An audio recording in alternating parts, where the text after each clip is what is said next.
Salut à toi, nous sommes Marie et Julien, experts comptables mémoralistes, banquiers d'affaires et surtout investisseurs. Nous te souhaitons la bienvenue dans ce nouvel épisode de Kick le Boomer Dream, un podcast où on parle d'investissement, de finances personnelles et d'entrepreneuriat en détente et dans la bonne humeur, avec un objectif, te permettre de nous suivre dans la quête de sortir de la rat race et de prendre ton destin en main.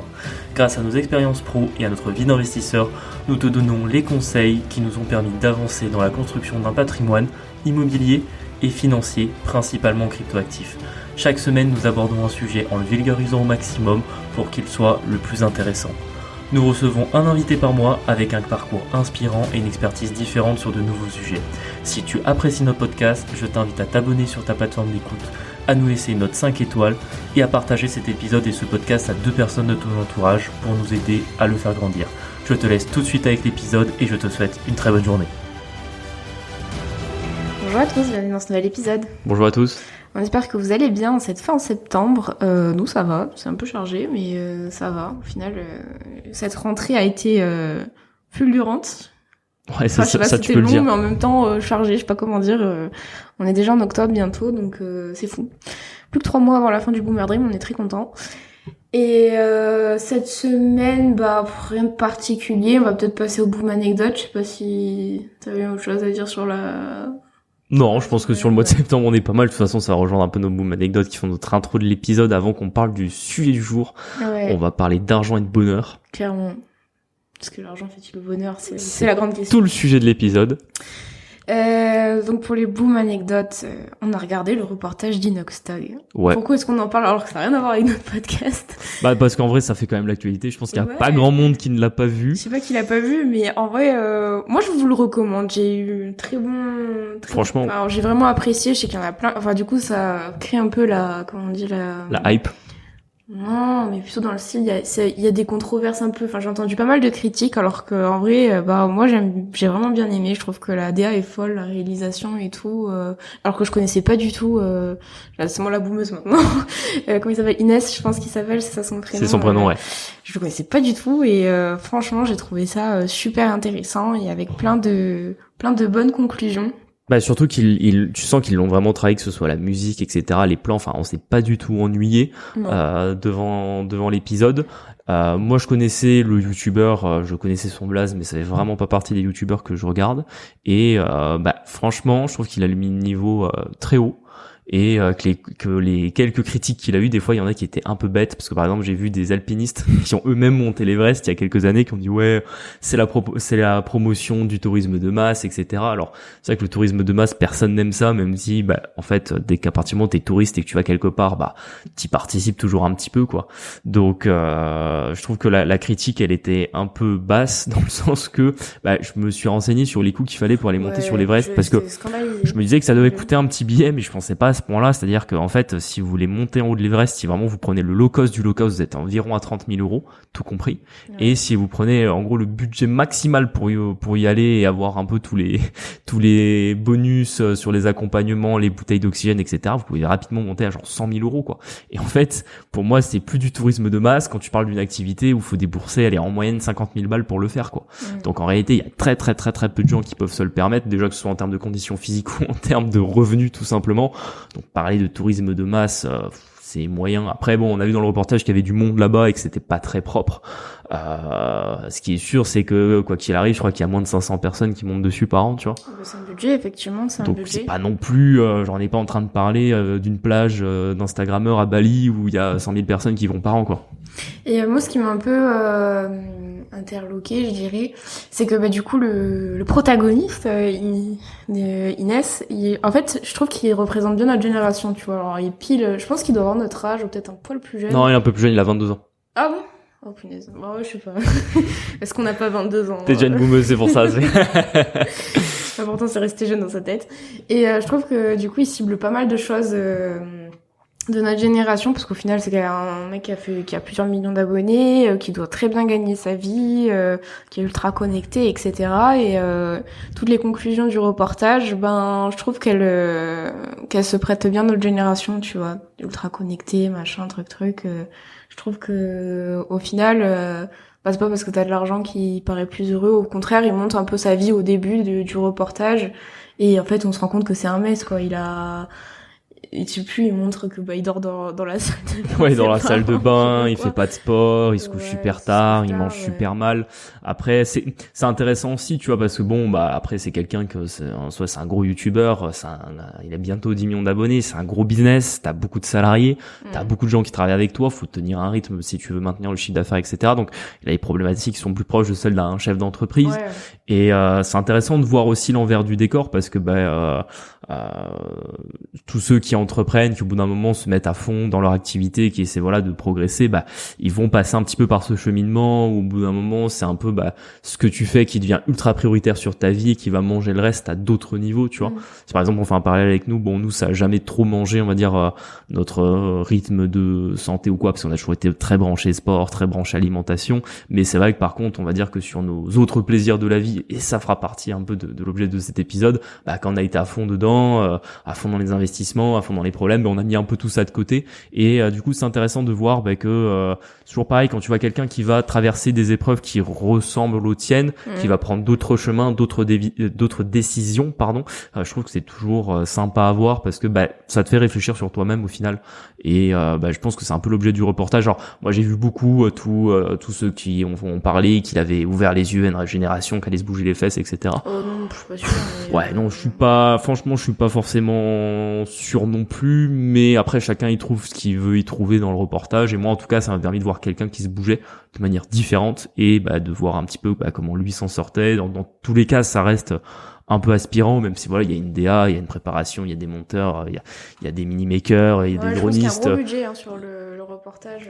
Mais je pense qu'il l'a bien rentabilisé vu le nombre de millions de vues qu'il a fait sur YouTube. Je crois qu'il est déjà à 25 millions de vues, ça fait même pas une semaine qu'il est sorti, donc c'est assez impressionnant.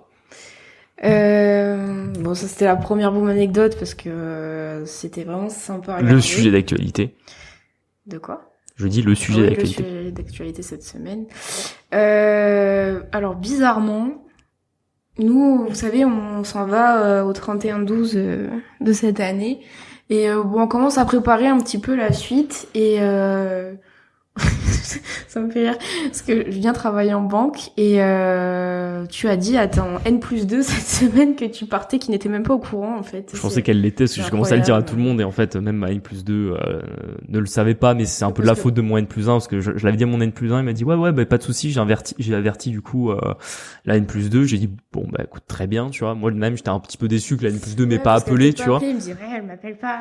Parce que je me suis bien entendu avec elle et que c'était quand même une décision importante, je me suis dit au moins qu'elle m'appelle par politesse, et en fait j'avais reçu aucun appel, et en fait j'ai compris cette semaine que quand le N+1 avait dit j'en ai parlé à la N+2, il avait été très vague et avait pas du tout expliqué qu'en fait je partais au 31/12, donc bref, ça a été Est-ce qu'elle a bien accueilli la nouvelle? Ouais, elle a bien accueilli la nouvelle, elle m'a beaucoup questionné sur notre projet, sur ce qu'on allait faire et tout, ce qui est totalement normal, tu vois, par curiosité, mais c'est vrai qu'au bout d'un moment dans ces questions je comprenais pas trop où elle voulait venir, et au final c'était pour même nous proposer si à terme sur la future activité qu'on va mettre en place, dont tout vous reparlera je pense dans quelques semaines, si je voulais continuer à travailler en freelance pour la banque dans laquelle je bosse aujourd'hui, alors pas du tout sur les mêmes activités, non, parce uniquement qu'elle va nous mettre dans la pépinière du coup pour qu'on aide à bosser pour les startups, etc., sur des séminaires ou de la formation, donc franchement c'est une bonne proposition, enfin franchement on n'y avait même pas pensé en plus. Ouais, franchement moi j'y avais pas du tout pensé. Les séminaires, on avait déjà eu des propositions du coup d'en animer quelques-uns. On se fait un peu rouler sur la vie en ce moment, donc on prépare ça plutôt pour 2025, je pense. Ça.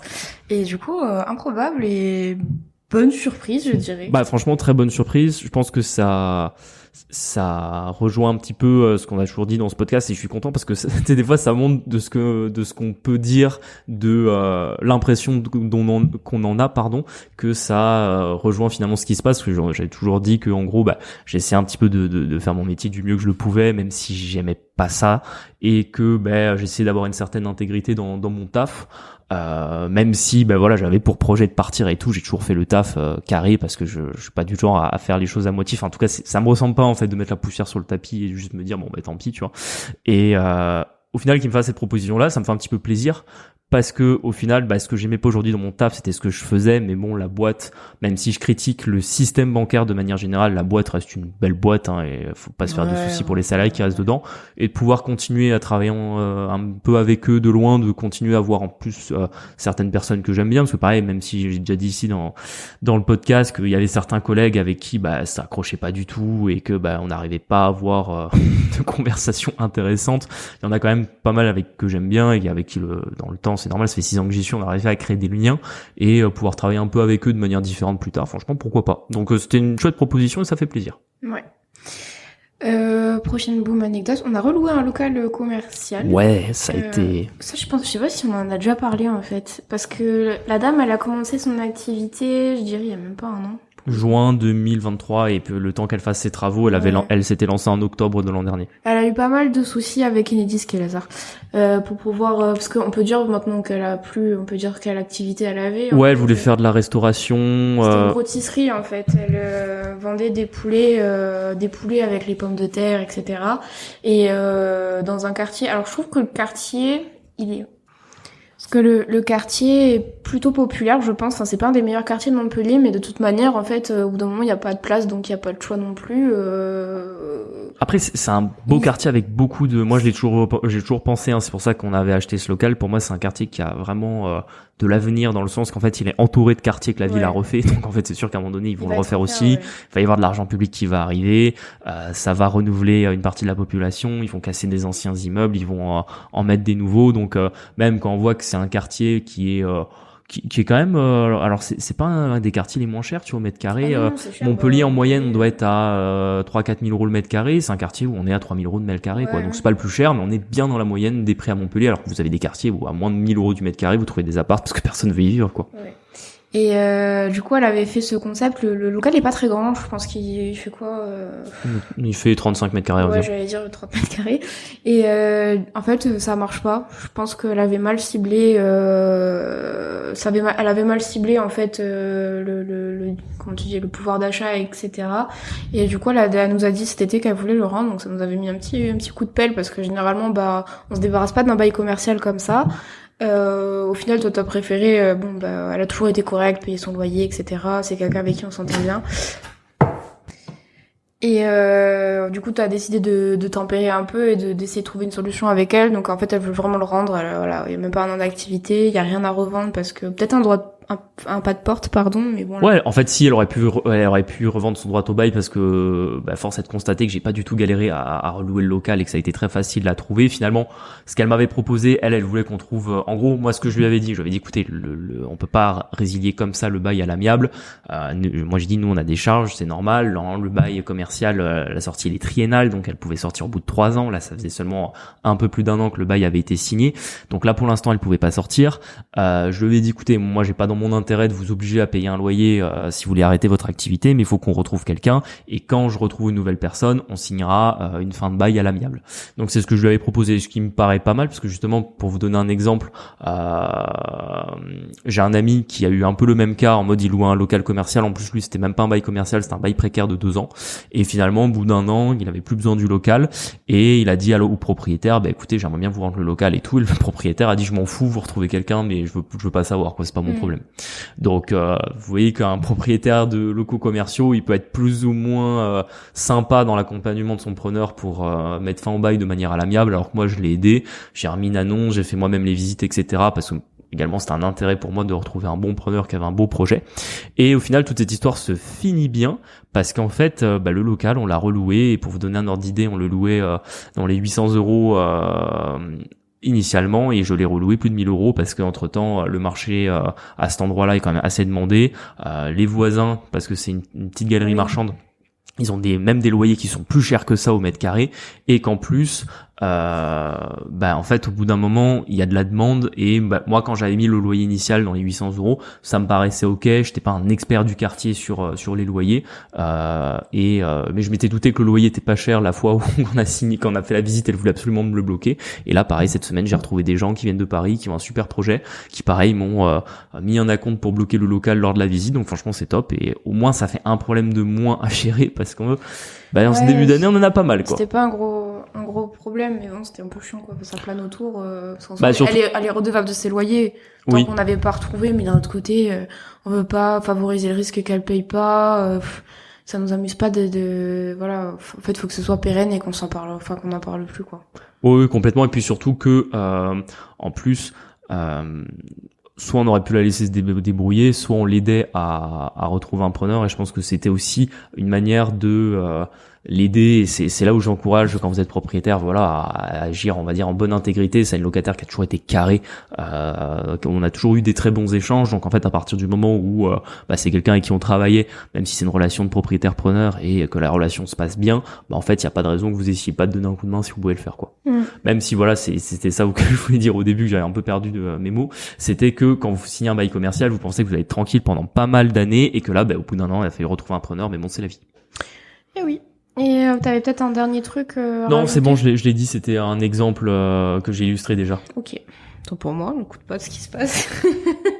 Non, parce que des fois, quand on prépare l'épisode, je lui dis de mettre des notes, je lui dis que je m'en souviendrai dans mon explication, et du coup, je l'avais déjà expliqué.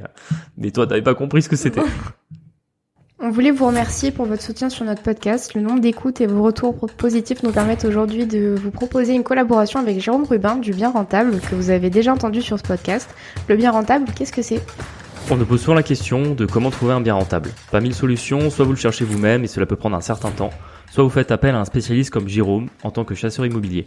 Avoir recours à Jérôme vous permet de trouver un bien rentable autour de 10% de rentabilité partout en France. Il vous trouve le bien, il vous chiffre le projet et vous accompagne tout au long de l'opération. Trouver son premier bien peut être stressant et source de nombreuses complications. Passer par Jérôme, c'est un gage de sérénité pour trouver son premier bien et réussir son opération immobilière dans les meilleures conditions. Jérôme est multi-investisseur aguerri et a déjà accompagné une centaine de clients dans l'acquisition d'un bien rentable. Si tu veux dès maintenant trouver un bien rentable, je t'invite à suivre le lien dans la description et à réserver un créneau pour ton appel gratuit.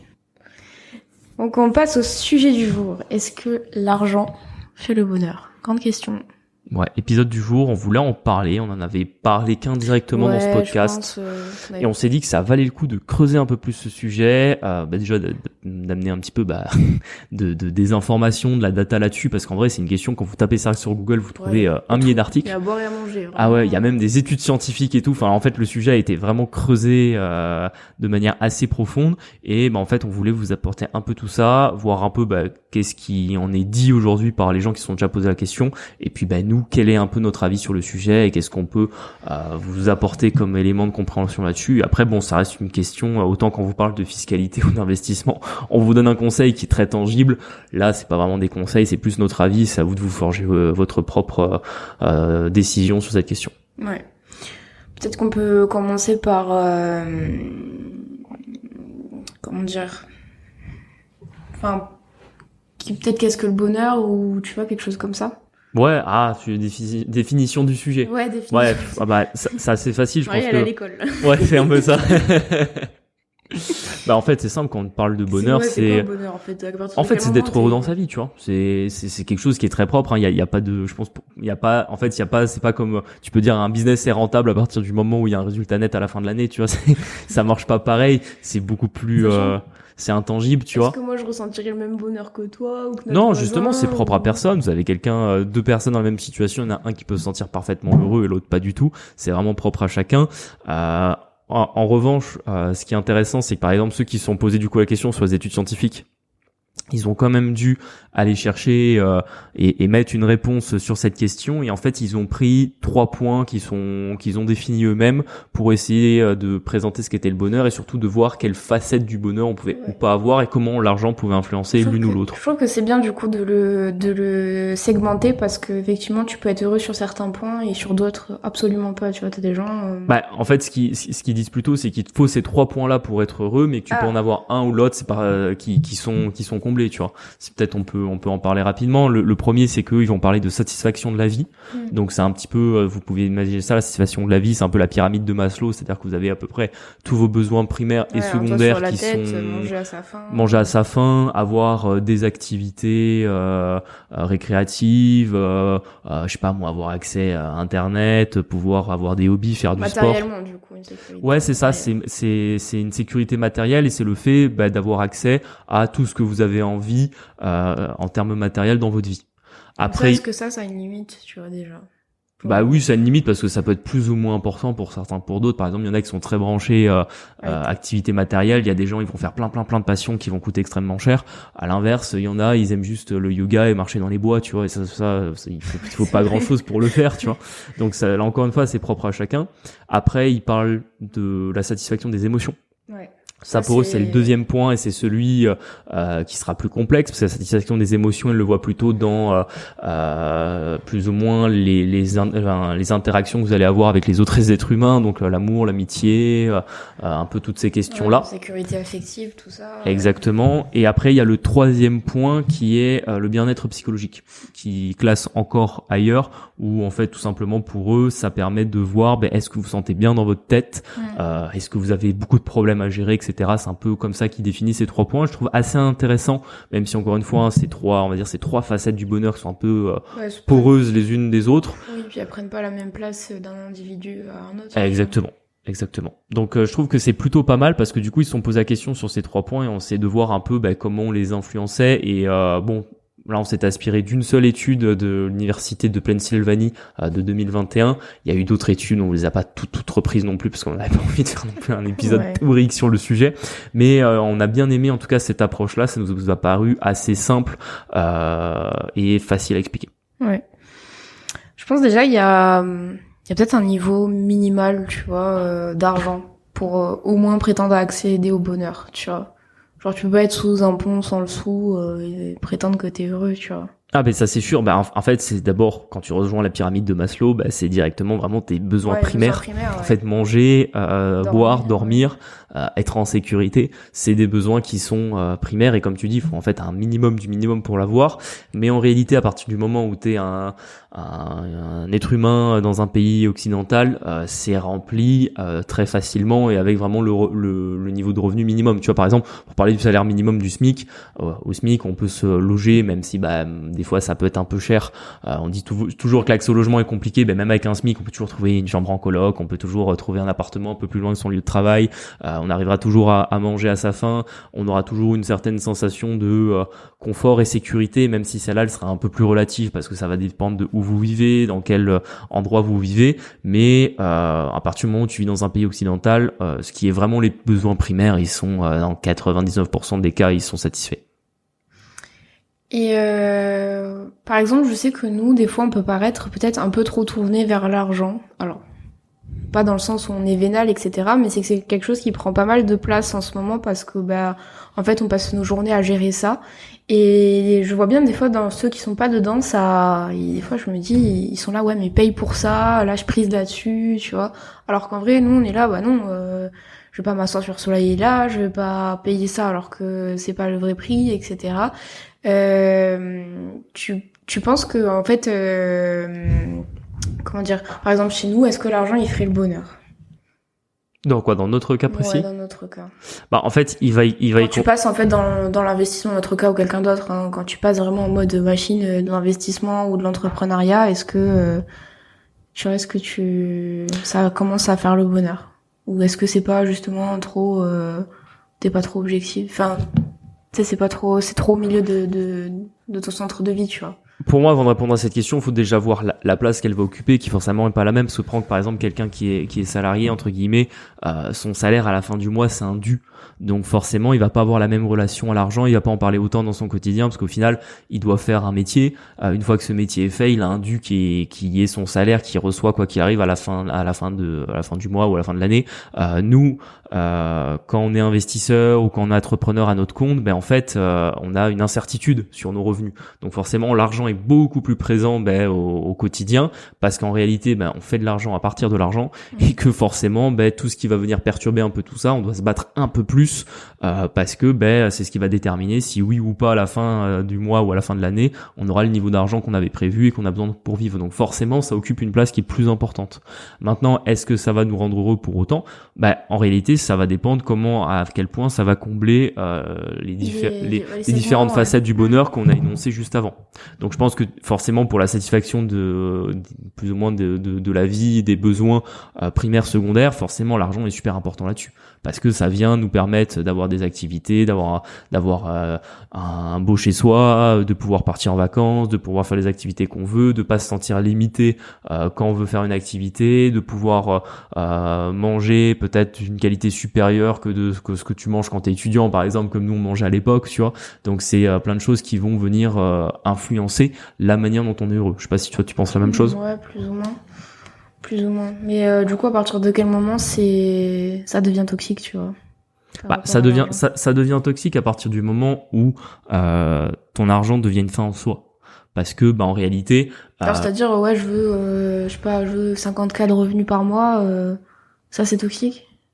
Ça dépend toujours comment tu le vois, tu vois, c'est très propre à chacun, parce qu'encore une fois, l'entrepreneur qui se fixe des niveaux, c'est parce que c'est très tangible, tu vois. Tu peux dire mon objectif c'est de faire 20 000 euros de revenus par mois. En réalité, ça veut pas dire que c'est les 20 000 euros de revenus qui vont te rendre heureux. C'est plutôt est-ce que tu as atteint un objectif, et c'est l'atteinte de cet objectif qui va te rendre heureux. Maintenant, c'est pas le chiffre en lui-même, tu vois, c'est toujours à partir du moment où qu'est-ce que t'en fais, est-ce que t'en as besoin, et est-ce que tu ne restes pas uniquement tourné sur toi-même et sur ta quête d'avoir le maximum d'argent qui peut devenir toxique. Mais si c'est juste, on va dire, se fixer des métriques qui sont objectives, tu sais, c'est comme tu veux faire 100 pompes dans une séance de sport, c'est pas les pompes qui vont te rendre heureux, tu vois. Ouais, tu finis pas comme Picsou. Ouais, c'est ça, comme Picsou avec ta montagne. Avec sa piscine d'argent. Ouais. C'est ça que je pensais aussi en plus. C'est rigolo.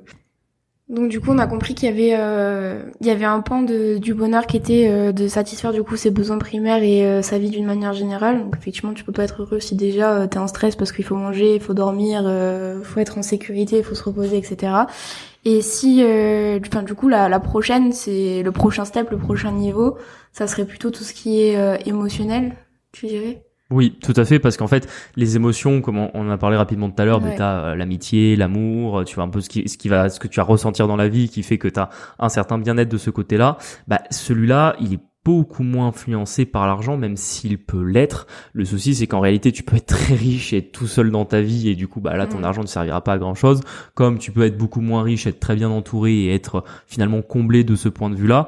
Moi, ce qui me fait un peu plus réfléchir là-dessus, tu vois, typiquement, ça vient une anecdote qui me vient sur les Japonais. La dernière fois, je regardais je sais plus, c'était un réel sur Instagram, je crois, qui parlait au Japon et qui montrait qu'en fait, ils ont des taux de natalité les plus faibles du monde parce que les Japonais veulent plus se rencontrer. C'est-à-dire que les hommes veulent plus rencontrer les femmes. Et typiquement, tu vois, moi je vois que c'est un giga problème parce que ils peuvent pas satisfaire leurs émotions si en réalité les Japonais vivent seuls dans leur coin et ne créent plus de famille, ne se mettent plus en couple, n'ont plus de relations sexuelles entre eux, tu vois, ils peuvent pas avoir une satisfaction de leurs émotions là-dessus. Pour autant, est-ce que l'argent vient influencer quelque chose dans tout ça? Pour moi, pas énormément. Pas trop, parce que je crois qu'ils ont quand même un très bon PIB, les Japonais. Oui, ils dégagent vachement de valeur de leur job, etc. Donc en théorie, le revenu moyen, il est quand même assez haut. Mais visiblement, ça suffit pas. Il y a un an en plus pour ces gens qui restent chez eux et en fait, il se passe rien, quoi. Genre, ils sont sur leurs écrans et tout. Après, effectivement, le gros problème, c'est qu'ils sont très productifs. Et là, tu peux te retrouver avec un deuxième souci, c'est qu'en fait, certes, ils gagnent beaucoup d'argent, mais ils travaillent tout le temps. Et ça, pour revenir un petit peu à l'étude de l'université de Pennsylvanie dont j'avais parlé en début d'épisode, ça, c'est un petit peu montré dans l'étude. C'est-à-dire qu'ils se sont rendus compte que, effectivement, par exemple, les gens qui gagnent $50 000 par an, ils sont plus heureux que les gens qui gagnent $25 000 par an parce qu'ils vont avoir une meilleure satisfaction de leurs besoins de vie. Par contre, souvent, ceux qui vont gagner plus, donc par exemple, ceux qui commencent à avoir des revenus annuels supérieurs à $100 000, eux, ils travaillent plus que les autres, donc ils sont un petit peu moins satisfaits sur leurs émotions, c'est-à-dire que justement, même si c'est pas l'argent qui les rend malheureux, c'est le fait de travailler beaucoup qui va un petit peu leur couper une partie de leur environnement social et qui va faire en sorte qu'ils vont rencontrer moins de personnes et finalement tu travailles beaucoup sur pareil, c'est dans la quête de l'argent, t'as peu de personnes qui travaillent, on va dire, pour le plaisir de travailler. Non, c'est vrai. Tu sais que ça c'est vraiment un sujet où il y avait une collègue cette semaine qui me disait que pour elle le travail c'est ultra important et qu'en fait il faut s'épanouir là-dedans. Où j'étais là, pas sûr, tu vois, que ce soit une bonne vision des choses. c'est une bonne vision des années 70, mais si tu continues à la pousser aujourd'hui, je suis pas sûr que t'arrives à grand chose. Non plus, ouais, je trouvais, enfin, du coup, je me suis dit, bon, ok, bah, chacun après, voit midi à sa porte, mais... Non, mais même parce que si tu restes vraiment sur les émotions, imagine, t'as un métier passion. Je sais pas, moi, ta passion, c'est d'être moniteur de plongée, et non, mais genre, regarde, c'est un bon exemple. Tu prends moniteur de plongée, t'es moniteur de plongée à l'autre bout du monde. Ok, t'es très satisfait de ton métier, tu gagnes bien ta vie, mais au final, en étant à l'autre bout de la planète, est-ce que t'es pas quand même un peu coupé de tes proches? Est-ce que d'un point de vue de avoir ton pan émotionnel de ton bonheur, est-ce que tu l'auras vraiment? Pas forcément, parce que si t'es prof de plongée à l'autre bout de la planète, bah, tu rencontres pas grand monde, enfin, sauf peut-être de trouver, on va dire, l'amour localement, tu vois, et des amis là-bas, mais sinon, ça va être compliqué de voir un peu ton cercle d'amis, quoi. Je pense que ça s'applique à pas beaucoup de monde, en fait, à mon avis. C'est des exceptions des exceptions qui peuvent arriver, mais bon, tu vois, là, ma collègue, elle est comptable, je te là, bon... Oui, c'est sûr que dans la comptabilité, non, là, ça, si tu voulais être épanoui au travail, fallait pas faire comptable. Donc ouais, intéressant, les émotions, intéressant, et puis effectivement, il y a la pression un peu mentale du travail, d'être performant, tu vois, quand tu... Oui, non, mais les Japonais, c'est multifactoriel. T'as aussi l'aspect un peu culturel qui vient compliquer tout ça, parce que tu vas d'un pays à l'autre, c'est pas toujours pareil. Tu vois, par exemple, t'as un pays où il y a un haut taux de natalité, toujours actuellement, c'est aux États-Unis. Ouais. Pourtant, c'est un pays qui reste complexe, c'est un pays où ils ont un gros PIB par habitant, donc en réalité, c'est pas toujours vrai. Ça dépend aussi beaucoup. Là, on amenait un petit peu des exemples pour illustrer tout ça, mais bon, on est clairement dans une science très molle de savoir comment on est heureux, parce que c'est aléatoire d'une personne à l'autre. Ouais, complètement. Puis tu vois, il y a peut-être des gens aussi qui ont des, je sais pas. Peut-être des soucis dans leur enfance, du coup, bah, je sais pas, t'es un peu mal construit en tant qu'adulte, ou t'as quelques soucis là-dessus, tu vois, donc c'est vrai que c'est ultra aléatoire. Et du coup, est-ce que l'argent te satisfait là-dessus? Ben, en fait, pas tant que ça, je pense. Pas tant que ça. En fait, ça peut venir influencer en fonction du cas, mais ça peut aussi avoir l'effet inverse. Ouais, clairement. Donc, je pense que là, on est plutôt neutre, tu vois, sur ce plan-là. Mais t'as un peu le dernier plan. Alors c'est parfois difficile. Moi quand je lisais un peu l'étude qui en parlait, c'est un peu compliqué de voir quelle différence il faisait vraiment avec la satisfaction émotionnelle et le bien-être psychologique. Mais en réalité, je pense que le bien-être psychologique, c'est un peu plus être bien dans sa vie, pas avoir trop de problèmes, un peu être dans une certaine insouciance ou une béatitude qui fait que tout se passe bien. Et là, pour le coup, l'argent peut revenir. Parce que là, tu vas avoir quand même une logique de te dire, bon, plus t'as d'argent, plus entre guillemets, les problèmes que tu peux avoir dans ta vie peuvent être réglés par le fait que, en ayant des moyens financiers importants, tu vas les régler d'un claquement de doigts. Et ça, c'est vrai que pour autant, sur ce plan-là, à nouveau, l'argent peut redevenir intéressant. Même si, encore une fois, ça peut pas être le seul, parce que dans le bien-être psychologique, il y a aussi l'estime de soi, le fait d'être satisfait de sa vie, et pas uniquement de ses moyens financiers, et que on peut là déjà distinguer deux cas. Le cas par exemple de celui qui a gagné au loto ou qui a hérité, il peut difficilement être satisfait de son patrimoine financier, parce qu'en réalité il l'a un peu eu par hasard. Alors que par exemple quand t'as travaillé longtemps pour ça, t'as une satisfaction de te dire ok, aujourd'hui j'ai des moyens financiers, mais bon, j'ai beaucoup travaillé, c'est moi qui ai fait des bons choix, et finalement c'est ce qui m'a aussi construit en tant que personne, ou qui a construit une partie de ma vie, d'en arriver à ce point-là. Et du coup tu peux ressentir un bien-être psychologique du fait d'avoir atteint tes objectifs d'investissement ou d'entreprise. C'est vrai. Et du coup, la question, c'est est-ce qu'on est une génération, tu penses, qui est heureuse par rapport à celle d'avant, peut-être celle d'après, peut-être celle d'encore avant? Je pense qu'on est une génération qui est plus malheureuse. Ouais, je pense aussi. D'une manière générale, je connais. Après, il y a notre milieu social qui joue aussi, mais j'ai vraiment pas l'impression qu'il y ait beaucoup de gens autour de nous, tu vois. Non, et qu'en plus, le manque d'argent n'est pas ce qui vient créer le manque de bonheur, parce que faut le dire, autour de nous, on connaît pas grand monde qui manque vraiment d'argent. Alors, on connaît pas non plus des gens qui ont des moyens de zinzin, mais je veux dire, tous les gens qu'on connaît ont la satisfaction de la vie, tu vois, leur pyramide de Maslow est plus que comblée. Pour autant, ils sont pas heureux. parce que du coup derrière sur le plan émotionnel, sur le plan du bien-être psychologique, ils y sont pas. Et tu vois, je pense que dans notre génération, typiquement t'as Internet qui vient faire un double tranchant là-dessus, parce qu'en fait on est en permanence connecté, que ça va nuire un petit peu à nos émotions, parce que déjà ça a été prouvé scientifiquement que Instagram, les réseaux sociaux, ça venait perturber tes cycles de neurotransmetteurs au niveau de l'ocytocine, de l'hormone du bien-être, etc. Donc ça pouvait rapidement te créer un peu une dépendance, et qu'en plus ça pouvait un peu casser ton cercle de la récompense dans ton cerveau et le fait de te sentir à l'aise là-dessus. Et en plus ça va en permanence aussi, au point de vue du bien-être psychologique, te renvoyer un peu dans la tronche que tu vas voir sur les réseaux sociaux des gens qui ont soi-disant une vie parfaite, qui font plein de trucs et tout, alors que toi des fois t'es là dans ta vie en train de te dire au final moi je fais pas grand-chose. Je suis pas mal dit, tu vois. C'est ça. Je pense aussi que c'est un peu le problème avec la société moderne, c'est que tout va très vite, tout va de plus en plus vite. Je pense que même la génération après nous sont encore plus connectés que nous, ils captent beaucoup plus de choses que nous. Et tu vois, je suis pas sûre que physiologiquement l'humain soit fait pour être autant sollicité toute la journée, être imaginons que ce soit un travail de bureau ou un travail physique, être autant monopolisé comme ça par quelque chose qui le comble même pas au bout, tu vois. Je parle de l'argent du coup en théorie, pas en théorie, en conséquence, tu vois. Et du coup je suis pas sûre que ce soit ultra atteignable si en fait l'humain n'a pas un rythme plus simple de vie, tu vois. Complètement. Et tu vois, ça par exemple, pour reparler rapidement d'une nouvelle anecdote dont on avait vu au début de l'épisode d'Inoxtag, moi un des trucs qui m'a le plus impressionné dans le reportage, c'était qu'il avait fait 2 mois complets sans téléphone, et qu'en fait il en avait sorti que du positif, et qu'il finalement il se sentait mieux parce qu'en fait il rendait compte qu'il avait son téléphone 6 à 8 heures par jour dans les mains. Surtout que c'est son métier à lui, hein. Ouais, c'est normal, je dis pas que c'est que pour entre guillemets sur avec les réseaux et regarder des reels, c'est simplement parce que voilà, il travaille là-dessus, et que le fait de s'être coupé complètement 2 mois d'internet, en fait il se sentait super bien. Et ça, je pense que c'est vrai. Le problème, c'est qu'aujourd'hui, si pour ton bien-être psychologique, tu te coupes complètement d'internet, en fait, tu vas te couper aussi de ton cercle d'amis, des gens qui vont être autour de toi. L'un ne va pas vraiment sans l'autre. Du coup, si tu satisfais un des pans, imaginons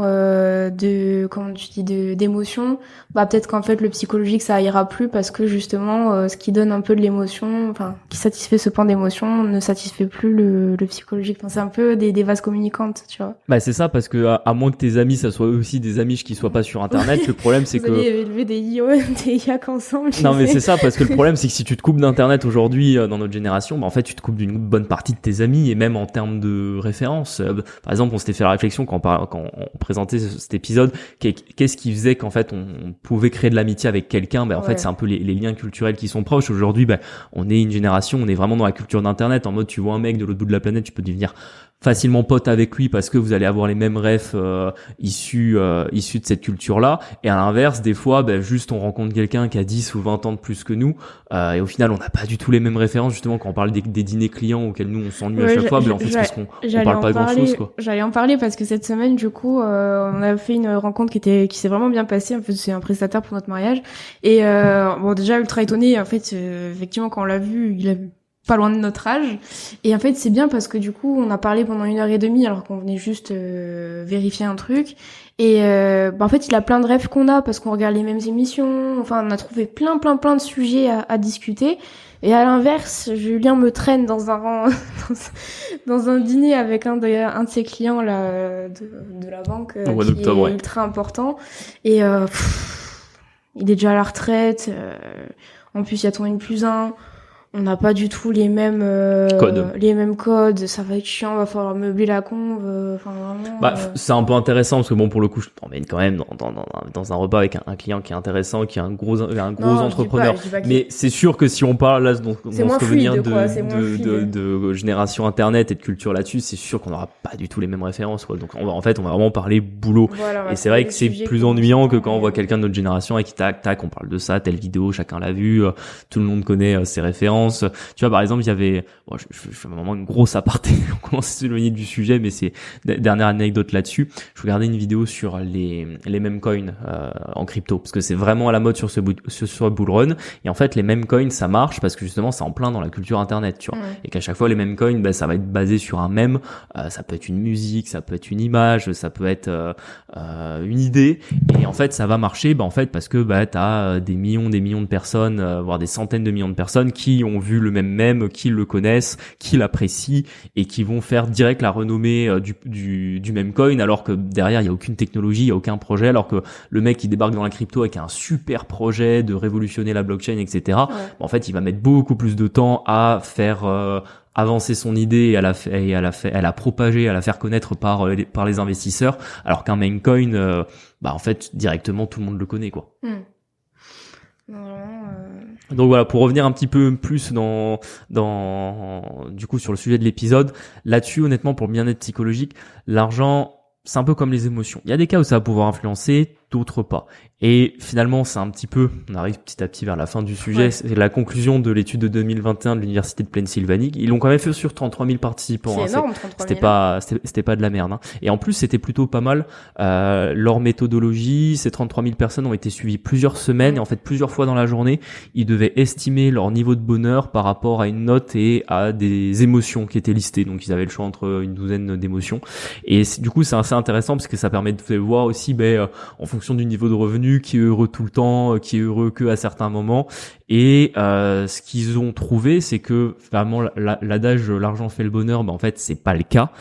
C'est plutôt un moyen, et ça c'est ce qu'on a toujours dit dans cet épisode, mais aujourd'hui on en a fait un petit peu la démonstration, qu'effectivement l'argent peut venir être un moyen qui va vous permettre d'être plus heureux, mais qu'en revanche il n'est pas la source lui-même du bonheur. Et typiquement un petit peu en démarche scientifique, ce qu'ils se sont rendus compte, c'est que le niveau d'argent par rapport au niveau de bonheur, c'est un peu une courbe logarithmique, c'est-à-dire que au début c'est très fort, c'est-à-dire que, comme je vous disais, entre quelqu'un qui gagne 0, quelqu'un qui gagne 25 000 $ par an, quelqu'un qui gagne 50 000 $ par an, il y a des grosses différences de bonheur.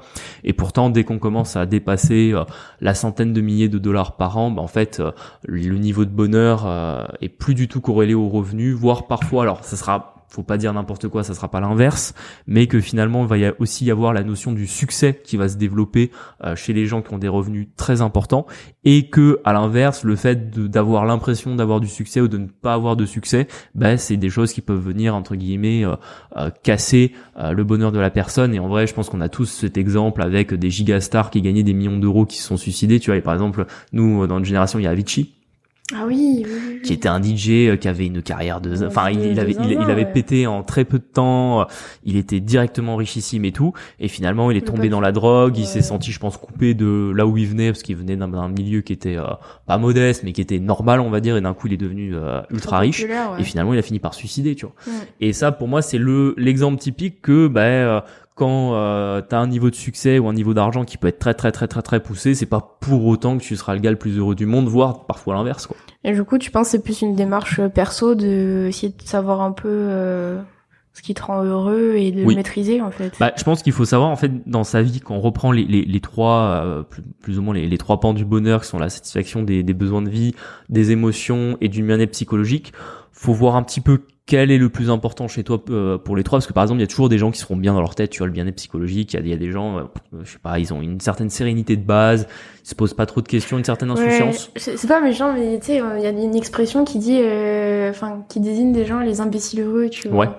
Genre parce que ils se posent pas plus de questions que ça, et en fait ça leur va bien, ils prennent des décisions mauvaises, ils voient et ça les impacte pas, et ils ont l'air plutôt satisfaits quand tu parles avec eux. Moi j'aime bien cette insouciance en vrai. Je me dis Ouais, mais après c'est ce que je disais, c'est que ça tu l'as ou tu l'as pas, tu vois, donc ça peut être un pan plus ou moins important chez toi. À l'inverse, t'es quelqu'un qui a beaucoup d'ambition, qui a besoin de beaucoup meubler un peu ce que tu vas faire dans ta vie, d'avoir beaucoup un peu d'achievements qui vont venir te dire j'ai réussi ça, je peux passer au suivant.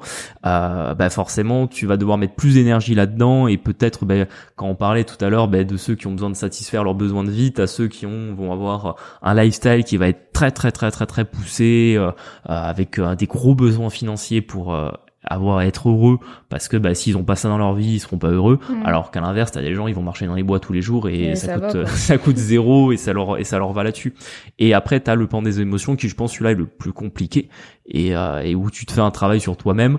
Mais c'est toujours pareil parce que l'argent a toujours un rapport quelque part. En mode, tu fais un travail sur toi-même. T'as des gens, parfois, ils vont avoir besoin de voir des spécialistes, de voir, de payer des séances de psy ou des trucs comme ça, tu vois. Ça coûte. Et en mode, si tu gagnes zéro, tu peux pas te faire aider si t'as vraiment un problème psychologique, tu vois, ou un problème émotionnel. Donc, là-dessus, t'as quand même toujours un peu l'argent qui revient. Et encore une fois, c'est pas la fin, c'est pas le bonheur, c'est juste un moyen, juste un chemin. C'est beau comme conclusion. Je travaille mon storytelling. Clairement. Bon, on espère que cet épisode vous a plu. Si vous avez des questions, vous n'hésitez pas. Surtout, 5 étoiles sur les plateformes, s'il vous plaît. Ça nous aide à être mis en avant par l'algorithme. Parce que là, on gagne pas mal d'abonnés en ce moment et franchement, ça nous fait super plaisir. Oubliez pas de nous mettre les 5 étoiles. Là, on a 66 5 étoiles sur Spotify. J'aimerais bien qu'on monte au 100. Franchement, d'ici la fin du mois d'octobre, ça serait top. Et Apple Podcast, pareil, j'aimerais bien qu'on atteigne. On est un peu en dessous sur Apple Podcast, mais si on pouvait atteindre les 55 étoiles.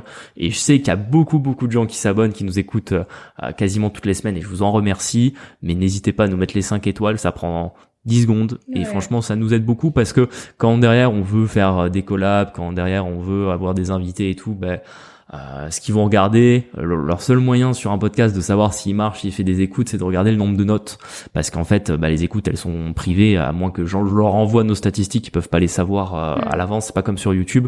Donc le seul moyen qu'ils ont de voir si si on est suivi, si on a une communauté, c'est de regarder les notes, donc n'hésitez pas à les mettre. On vous dit à la semaine prochaine. Merci, à très bientôt. Ciao.